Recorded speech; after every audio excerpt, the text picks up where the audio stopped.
Genesis. In the beginning. Rashi, the greatest commentator of the Jewish scriptures, asks, why begin with the story of creation when the Torah is primarily a book of commandments?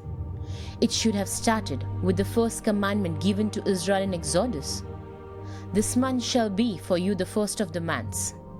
But, he explains, one day, the nations will contest our right to the land of Israel. That is why the Bible begins this way.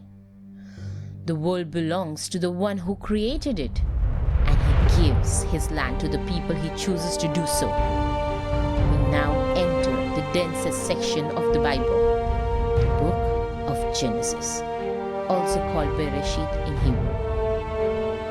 Our sages teach that from Genesis until the flood, nothing should be read as a simple literal narrative. They are spiritual keys. Day 1. From chaos, light was created. Not the material light of the sun, but the spiritual light of the Torah. Second day, the firmament, the separation of the upper and lower waters, a day of separation, of machloket. Third day, the earth emerges. Vegetation springs forth. Fourth day, sun, moon, and stars, including the 12 constellations and the 7 planets governing the calendar. Fifth day, birds and fishes with the Leviathan. Sixth day, land animals, and finally, man. At the twilight of the 6th day, 10 miraculous objects were created. Among them, the rainbow, the shamir, the staff of Moses, and the tablets of the law. Finally came the 7th day, the day of rest, a day without creation, Shabbat, the seal of creation. Adam was placed in the Garden of Eden. Unlike all other creatures, he was alone and felt alone. So God fashioned Eve. This first couple made of light now stood face to face.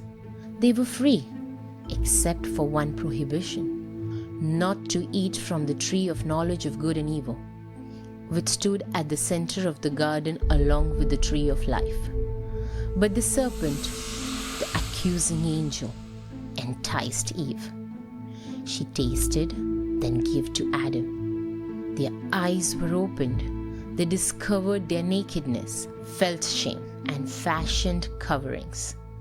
When God softly confronted them, Adam blamed Eve, and Eve blamed the serpent. Each was punished. The serpent would crawl and eat dust.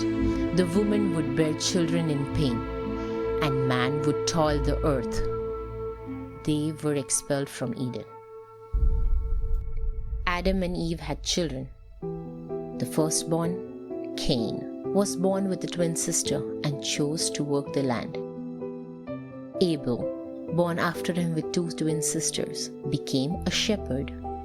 One day, Abel brought God an offering, the best of his flock. God accepted it.